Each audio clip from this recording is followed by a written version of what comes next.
Aujourd'hui, nous allons tenter de répondre à la question de Sophie qui investit dans le fonds Odo BHF Intelligence Artificielle. Alors, on va regarder si c'est le moment de sortir ou pas, si ça peut encore monter. C'est ça sa question. Mais on va voir en épluchant tout ça en détail que le diable se cache souvent dans les détails. Allez, comme d'habitude, je te partage mon écran. Donc, j'ai fait un plan sur celui-ci, puisqu'il y a quand même pas mal de choses à dire. Ça m'a demandé quand même pas mal de boulot. Alors on va d'abord décrire le fonds Odo BHF Intelligence Artificielle, voir ce que c'est. On va voir les frais du fonds, la comparaison avec son indice de référence, la comparaison avec le vrai indice de référence, un exemple chiffré, l'optimisation de l'investissement et enfin une conclusion. Et tout ça, c'est depuis la question de Sophie. Serait-il possible d'étudier le fonds Odo, pardon, Intelligence artificielle, faut-il en sortir ou peut-il encore monter par avance? Merci. Eh bien, Sophie, merci pour ta question parce que je pense que ça va faire évoluer, pas mal de monde, dont moi, parce que je suis absolument pas fan des assurances vie et notamment des fonds d'investissement. Je suis plutôt pour faire par moi-même. Donc là, je pense que tout le monde va apprendre là-dessus. Donc la description du fonds Odo BHF Intelligence artificielle, c'est parti. Donc là, je me suis tout simplement rendu sur la page, de chez Odo BHF Asset Management. J'ai retrouvé donc le fonds, sur lequel investit Sophie. Alors ce qu'on peut voir, c'est un fonds, qui fait, 611 millions de dollars, donc là, c'est une une valeur en euros sinon. Le code ISIN, c'est la référence, on va dire, de ce fonds-là. La performance analysée depuis la création, alors c'était créé en 2018 et c'est 13,7, donc c'est une très belle performance et sur les 12 derniers mois, 31,7 de performance. Alors, maintenant, on va détailler un petit peu plus. Les différentes performances, donc ça, en gros, c'est un indice, c'est un fonds qui va investir dans des sociétés en rapport avec l'intelligence artificielle. Et pour voir un petit peu ce qu'il y a dans ce fonds, on va aller, sur le site Morningstar, qui est là, le site Morningstar. On retrouve bien notre Odo BHF Intelligence artificielle en euros et nous allons voir les positions et c'est là, on voit 87 sur les États-Unis et les 5 premières lignes parce que finalement, c'est un fonds qui investit à 94 en actions. En gros, c'est un fonds que en actions. C'est moi ce que j'appelle un fonds de fonds, c'est un fonds qui achète, limite qui achète un indice, qui va acheter un fonds, quoi. Donc il y a, 87 d'États-Unis et globalement les 5 premières lignes, vous voyez, c'est Amazon, Nvidia, Microsoft, Datadog et Alphabet. Technologie, donc là, c'est consommation cyclique, mais Amazon fait partie de Nasdaq. On pourrait quasiment la mettre aussi dans technologie. Là, il y a techno et puis services et communication, mais Google, c'est pareil, c'est limite entre la communication et puis la technologie. Et donc vous êtes investi à 70 sur la technologie, un petit peu, donc 13 sur la santé, un petit peu de services financiers, consommation cyclique, on va avoir 6 et la communication 4. Vous voyez, c'est très orienté technologie et très orienté États-Unis, donc la tech US. Alors, pourquoi je te fais voir ça? Tout simplement parce que derrière, un fonds, il est toujours comparé ici à un indice de référence. Donc c'est-à-dire que la performance que va faire votre investissement, ils vont la comparer à, un indice de référence. Donc là, ils prennent ici dans les petites lignes, donc le rouge ici, c'est le fonds Odo BHF Intelligence artificielle de Sophie et ici l'indicateur de référence. Et là, il faut lire les petites lignes. Donc là, ils prennent en indicateur de référence le MSCI World NR en euros. Donc NR, c'est Net Return, ça veut dire. C'est-à-dire qu'en gros, c'est l'indice monde, donc un indice monde MSCI, c'est à peu près 1 600 entreprises du monde entier et net return, c'est-à-dire dividendes réinvestis avec la déduction, de la fiscalité sur les dividendes du fonds. En gros, c'est, si on enlève la partie, fiscalité, ça vous fait, un indice monde, voilà. Et là-dessus, il y a 1 600 entreprises, donc c'est très diversifié. Et ce qu'on voit, le nombre d'entreprises, je crois que c'est une soixantaine d'entreprises, il me semble, dans ce fonds ici, on retrouvera peut-être plus bas, la valeur. Donc, mais il y a beaucoup moins, c'est moins de 100, c'est 60 ou 90 actions dedans, comparé à un indice monde qui est lui de 1 600 entreprises. Vous voyez? Donc c'est beaucoup plus concentré sur des actions US et de technologie. Donc là, ça se rapporte plutôt à un indice Nasdaq, mais on le verra après. Si je reprends mon plan, description du fonds, donc ça, on fera la comparaison avec l'indice après. Les frais du fonds et alors là, ça commence à piquer tout de suite, parce que souvent ces fonds-là, vous allez investir dans une assurance vie. Alors souvent, c'est pour une question de fiscalité et moi je dis souvent, la fiscalité ne doit pas être un guide de votre investissement. Tout simplement parce que quand on va chercher à optimiser fiscalement quelque chose, généralement, on perd en performance, que ce soit dans l'immobilier, dans la bourse, hein, peu importe. Ça peut avoir des raisons, sur des gros patrimoines. Alors là, je sais pas combien investit Sophie, hein, peu importe d'ailleurs, c'est pas la on va plutôt parler en pourcentage. Mais, le but, c'est moi, je me fixe pas de fiscalité, je préfère investir sur quelque chose qui me plaît et puis, plutôt que d'essayer de diminuer ma fiscalité. Voilà. Alors ensuite, j'ai épluché pour voir, sur le plan les frais du fonds. Ici sur le côté, il y a les documents. Donc j'ai ouvert le DIC, le document, d'information, clé et puis, le prospectus. Donc là, on est, ici dans le, prospectus SICAV Odo BHS et je vais dans le sommaire ici et ce que je voudrais aller voir moi, c'est, frais et charges ici, donc page 85. Donc j'attaque page 85 et c'est là où ça devient très compliqué souvent quand on investit et Sophie me dit qu'elle est débutante. Donc et même sans être débutant, des fois, c'est un peu du chinois. Alors, Sophie nous dit, qu'elle a investi dedans, là, on le retrouve, le fonds Odo BHF Intelligence Artificielle. Donc il y a des actions IN, il y a des actions également R, RW, IW, NW, P, enfin on n'y comprend rien et ça, c'est des frais, annuels sur ce type d'action-là. Vous voyez déjà, il y a des frais ici. Ensuite, je vais le retrouver là un peu plus loin. Il est ici, au BHF Intelligence Artificielle. Alors s'agissant, c'est une page sur les frais. S'agissant des classes d'actions R, N, F, O, N et S, donc là, ils vous prennent un maximum de 20 de la surperformance du compartiment par rapport à l'indice de référence, une fois compensée toute sous-performance passée enregistrée au cours des 5 années précédentes et sous réserve de la performance absolue. C'est-à-dire qu'en gros, si le fonds fait mieux, donc si votre investissement, on va prendre 10 000 euros, fait mieux que l'indice de référence, donc là c'est un indice monde, si votre indice monde fait 10% et que votre fonds fait 20%, eh bien ils vous prennent jusqu'à 20% de la surperformance en frais. Donc ça c'est énorme, c'est-à-dire que vous êtes capé, on va dire, sur la hausse avec des frais de surperformance. Donc ça en gros ils doivent se régaler si ça marche. Et on va voir pourquoi ils ont pris en indice de référence plutôt un ETF Monde qu'un ETF Nasdaq, mais ça, on le verra après. Donc là, on voit qu'il y a des frais, ici. Ensuite, j'étais dans le document d'information clé, le DIC, et je me suis rendu sur la page 3. Et là, on a les frais annuels, vous voyez. Donc là, il y a des coûts d'entrée, éventuellement jusqu'à 5%, selon sur par quelle assurance vie on va rentrer. Je sais que sur Boursorama, j'ai regardé vite fait, il n'y a pas de frais d'entrée dessus, mais peut-être que Sophie a eu 5% de frais, ce qui fait que déjà, sur votre base, vous partez pas, mettons, de 10 000 euros, vous partez de 10 000 euros moins 5%. Ce qui fait que la performance que vous allez devoir faire est de facto plus élevée puisque vous partez sur une base qui est plus faible. Vous partez avec moins de 10 000 euros. Voilà, donc 5% de 10 000 euros, c'est pas pareil que de faire 5% de 9 000 euros. Il y a beaucoup moins à la fin. Donc, il faudra peut-être 1 an ou 2 avant d'arriver à retrouver votre performance. Mais c'est surtout là que ça devient intéressant. C'est les frais de gestion et autres frais administratifs d'exploitation. C'est-à-dire que là, ils vous prennent 1,74% de la valeur de votre investissement par an. Et en coût de transaction, 0,48% de la valeur de votre investissement par an. Il s'agit d'une estimation des coûts encourus lorsque nous achetons et vendons des investissements sous-jacents aux produits. Voilà. Donc là, à vérifier, mais si vous avez mis 10 000 euros, on vous enlève 0,48 par an. Mais est-ce que c'est la valeur nette de votre investissement? C'est-à-dire que si vous avez fait 200, mettons vous aviez 10 000 euros, donc on vous prend 0,48 de 10 000 euros. Mais si par exemple vous êtes monté à 20 000 euros, est-ce que c'est 0,48 de 20 000 euros? Vous voyez, auquel cas ça vous fait plus 0,48%, mais vous êtes plutôt à 0, quasiment 1% de frais ici et quasiment 3,5% de frais ici, vous voyez? Donc ça c'est pris annuellement. Que vous ayez, une performance positive ou négative, de toute façon, c'est pris. Ça diminue de facto votre performance de plusieurs pourcents par an. Au minimum, vous voyez, de 2 et quelques pourcents.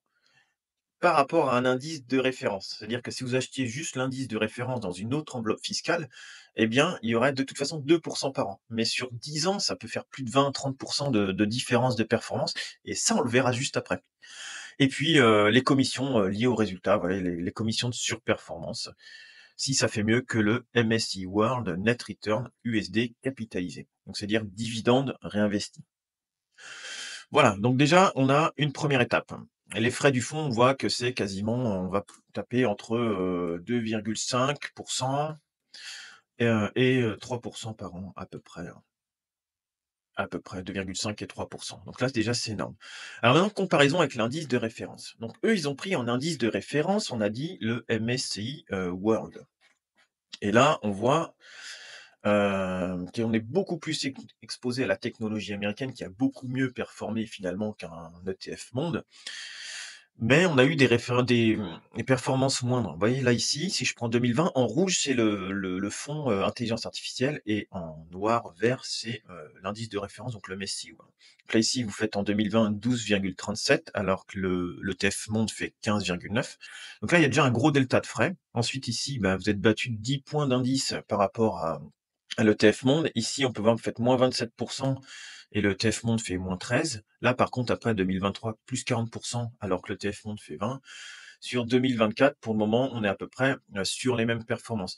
Donc là, moi, ce que j'en déduis ici, c'est-à-dire que vous avez été exposé finalement à beaucoup plus de volatilité, donc ici moins bonne performance. Ici, vous faites, il y a -27, plus 40. Vous voyez, ça fait un gros delta de performance, alors que le TF Monde lui a fait -13 et est repassé à +20. Donc vous avez un investissement qui est beaucoup plus volatile finalement par rapport à son indice de référence. Donc ça, c'est déjà une première partie. Ensuite, depuis la création de 2019, là, en rouge, donc c'est le fonds Odo BHF et en noir, vert, c'est le TF Monde. Donc le TF Monde, là, ils vous disent 251%, mais la base, c'est à la base de votre achat de 100%. Mettons 10 000 euros, ça vous fait plutôt du 150% de performance sur un ETF Monde et puis 120%, à peu près 120% sur le fonds Odo BHF. Donc, ça veut dire que déjà, vous faites 120% si vous êtes rentré en 2019. Donc, c'est déjà très bien. Vous avez plus que doublé votre capital. Sachant que Sophie, dessus, vu la tête de la courbe, elle n'a pas perdu d'argent. Elle est forcément en gain.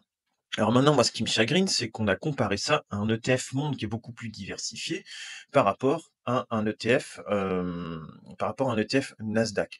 Puisque normalement, on aurait dû être sur un Nasdaq Composite, ici, les 100 plus grosses entreprises technologiques américaines. Et si on avait pris cette performance-là, on va prendre sur à peu près 5 ans, c'est écrit en 2019. Donc là, sur 5 ans, vous voyez, je prends ici la part, si vous étiez rentré sur un ETF, tout simplement un ETF Nasdaq.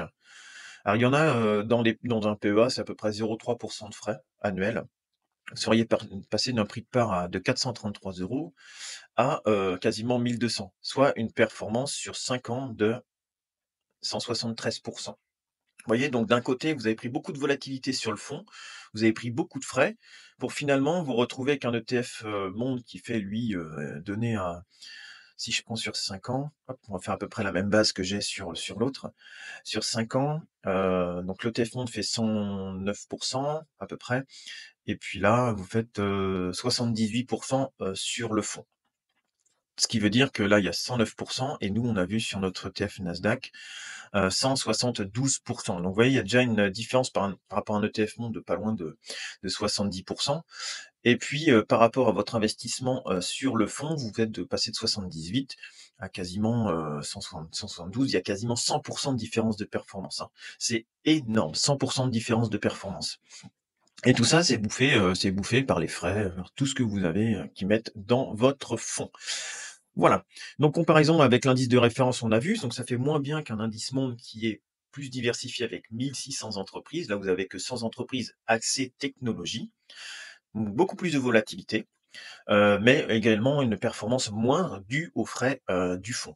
Et maintenant, comparaison avec le vrai indice, je viens de le faire, donc on voit bien qu'avec un ETF, Nasdaq classique, vous étiez beaucoup plus élevé en performance, hein, plus du double, hein. L'exemple chiffré, donc là, j'ai tout simplement été, sur, ChatGPT, j'ai mis un compare la valeur d'un investissement de 10 000 € qui fait 120% de performance et le même investissement qui fait 175%. Alors ça, je vais peut-être le corriger un petit peu, puisqu'on avait dit que notre ETF Nasdaq faisait, lui, dans les 175 sur 5 ans. Par contre, notre fonds qui est là, on avait dit qu'il faisait, lui, donc 78, parce que la base, c'est bien 78. Voilà, donc là, j'ai refait le calcul avec les vraies données. Moi, j'avais fait une première ébauche, mais là, on a pris plutôt avec les données qui sont correspondantes. Donc il y a un investissement qui fait 175%. Donc ça, c'est si vous aviez acheté un ETF tout simplement au Nasdaq à 0,3% de frais, soit, peut-être dans une assurance vie, peut-être dans un PEA ou sur un compte titre. notre fonds qui fait lui 78. Donc la différence à la fin, c'est que d'un côté, vous avez 27 500 € en ayant investi, 10 000 €. Donc 10 000 € sur un ETF, vous aurez rapporté à peu près 27 500 € à date et vos 10 000 € sur le fonds Odo BHF, vous aurez rapporté, 17 800 €. Ça fait une différence quand même de 9 700 €, vous voyez? Pour un capital de 10 000 € investis. Donc la perf est quasiment divisée par 2, c'est énorme. Donc voilà, il y a quand même pas mal de différences il y a plus de 100 de différence ou quasiment 100 de différence, de valeur. Il y a un côté 17 800, l'autre 27 500. Alors on continue maintenant. Voilà, on a fait notre exemple chiffré. Donc l'optimisation de cet investissement-là, voilà. Donc moi, ce que j'aurais pu proposer, c'est, prendre là, en étant exposé à ça, quand on connaît pas, finalement, vous êtes exposé au Nasdaq. Voilà. Donc, le Nasdaq, il a fait des très belles performances, mais il faut pas oublier qu'il a corrigé, dans les années, 2000 de plus de 80. Voilà. Suite à la crise, après l'éclatement de la bulle internet et ça a mis très longtemps, je crois plus de 10 ans avant de se reprendre. Bon, là, si jamais Sophie veut continuer à être investie, sur l'intelligence artificielle, qui est pas vraiment d'intelligence artificielle, puisque ça se rapporte au Nasdaq, donc plutôt un ETF technologie, il faudrait aller éventuellement dans son assurance vie sur un ETF Nasdaq si elle veut continuer, ou autrement dans un PEA pour réduire, la fiscalité parce qu'il y a des ETF disponibles sur le PEA. Normalement, c'est le PANX, P-A-N-X. Voilà, Amundi, PEF, ETF, PEA, Nasdaq. Donc là, vous êtes dans une enveloppe fiscale qui est plutôt intéressante et avec des frais de 0,3%. Voilà. Donc à voir, ça fait une belle perf depuis qu'il a été créé. On a 225% depuis 2019. Voilà. Donc très belle perf, ça reproduit le Nasdaq, mais dans un PEA avec les 100 boîtes technologiques américaines. Donc ça peut être une idée d'optimisation. Maintenant, on va regarder la conclusion. Donc la conclusion, ça revient un petit peu à l'optimisation de l'investissement, c'est-à-dire que soit vous restez sur cette Odo BHF intelligence artificielle, mais vous voyez bien que ça sous-performe un ETF monde. Il y a plus de volatilité, il y a énormément de frais, et puis finalement vous êtes investi sur un ETF Nasdaq et vous avez réduit votre performance de 100. Alors, ça n'en reste pas moins une très bonne performance, puisque si vous étiez entré vers 2019, je pense que vous êtes rentré plus tard, parce que si vous êtes débutant peut-être dans l'année, voilà, ça fait une très belle performance. Alors, ce qu'il veut en sortir ou pas, ça va dépendre du cadre de votre assurance vie. Est-ce que peut-être faire une réorientation, soit continuer sur un ETF Nasdaq ou quelque chose de plus diversifié comme un ETF Monde, par exemple. Ça peut être faisable. Néanmoins, là, globalement, vous êtes en train d'enrichir les gens de Odo BHF qui sont là. Le gérant et 6 ans d'expérience, et puis gérant et 26 ans d'expérience. Voilà, l'équipe de gestion. Donc, ils doivent bien manger à la cantine, je pense, avec tous les frais que vous leur donnez. Et malheureusement, bah, quand on commence, on sait pas toujours ça. Mais voilà. Il y a des façons plus simples d'investir avec beaucoup moins de frais, sur ce genre de produit. Ce sera plutôt un ETF Nasdaq si vous voulez continuer. Maintenant, pour savoir si c'est le moment de sortir, ben, on va regarder un ETF Nasdaq, hein, tout simplement. Alors moi, je vais pas vous donner de conseils dessus, hein, parce que, bah, c'est pas mon rôle, hein. Est-ce qu'il faut sortir? Je sais pas. Je sais pas parce que, bah, voilà, c'est quand même, bien orienté. Voilà, sur 2022, faut pas oublier que ça a fait un -37. Donc, fin d'année, qui était très belle. Fin 2021 très beau et puis ça a descendu vous voyez, de 35 40 quasiment sur une année. Donc voilà, beaucoup de volatilité. Il faut pas oublier que dans les années 2000, la crise de 2000, c'était moins 80, vous voyez? Et puis avant de retrouver ce niveau-là, du plus haut en 2000, il a quand même fallu, vous voyez, une bonne quinzaine d'années avant de retaper les plus hauts. Une bonne quinzaine d'années où vous aviez finalement votre investissement qui était dans le négatif. Alors voilà, c'est chacun voit midi à sa porte. Pour le moment, bah, ça reste haussier. On voit bien sur les courbes, ça reste haussier. N'empêche qu'on commence à être vachement décorrélé, vous voyez, des moyennes mobiles et souvent ça revient, vous voyez, se taper sur les moyennes mobiles ici, 50, 50, 50, 50. Si ça revenait même dans une tendance haussière de long terme, à retaper une moyenne mobile, c'est un -30. Voilà. Donc après, c'est à chacun de prendre ses responsabilités. Là, on commence à être un petit peu, moi je trouve un petit peu haut sur les marchés, mais finalement vous étiez déjà haut là, puis finalement c'est reparti là. En 2019, on disait que c'était très haut, à 9000 points, et puis depuis, ça refait 100. Ouais, c'est compliqué sur des indices comme ça, comme le Nasdaq, sachant qu'il y a beaucoup d'entreprises finalement, sur le futur, quoi. Voilà, je pense que maintenant, ce sera plutôt dans la gestion, de votre patrimoine. Est-ce que vous voulez prendre votre gain ou non? Est-ce que vous voulez rester exposé finalement au Nasdaq ou non? Est-ce que vous voulez diversifier votre portefeuille? C'est-à-dire, plutôt sortir et puis dans votre assurance vie, aller réorienter votre gain sur quelque chose de moins volatile. Ça peut être une piste aussi à faire, voilà. Bon, moi je suis pas investi sur le Nasdaq. Moi, je préfère des ETF mondes, voilà, mais bon, bah, j'ai eu tort, hein, puisque finalement, ça fait quand même une très belle performance sur l'année avec, quasiment plus 40. Voilà, c'est vraiment de la gestion après de votre portefeuille. Donc, j'espère que j'ai répondu à la question, de Sophie, sur son investissement Odo BHF. Donc en résumé, voilà, beaucoup de frais, de la sous-performance finalement pour une fiscalité qui peut-être ne sera pas, si attractive que ça. Parce qu'il vaut mieux payer un peu plus d'impôts et faire 100 de performance en plus. Certes, vous allez, payer là moins d'impôts, dans votre enveloppe fiscale, mais globalement, vous auriez pu faire 100 de plus quasiment ou 80 de plus. Certes, il y a un peu plus d'impôts, mais sauf dans un PEA, parce que tant que vous êtes dans le PEA, il y aurait pas d'impôt, c'est juste à la sortie. Mais vous auriez fait, un meilleur placement là-dessus. N'empêche que vous faites une super performance si vous êtes rentré même l'année dernière et ça, félicitations à vous et ça fait toujours plaisir de voir des gens qui se sont placés, qui ont pris des risques, qui ont fait de l'investissement et ça, c'est plutôt pas mal.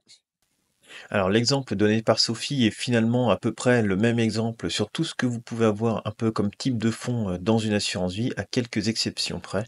Donc voilà, c'est un exemple qui va servir pour globalement la plupart des fonds. J'espère que vous avez appris des choses. Moi, j'en ai appris. Il y aura peut-être 2-3 trucs à vérifier. S'il y a des spécialistes de l'assurance vie, eh bien n'hésitez pas aussi à mettre un commentaire, à vous abonner. Sur ce, je vous souhaite une excellente journée. Salut.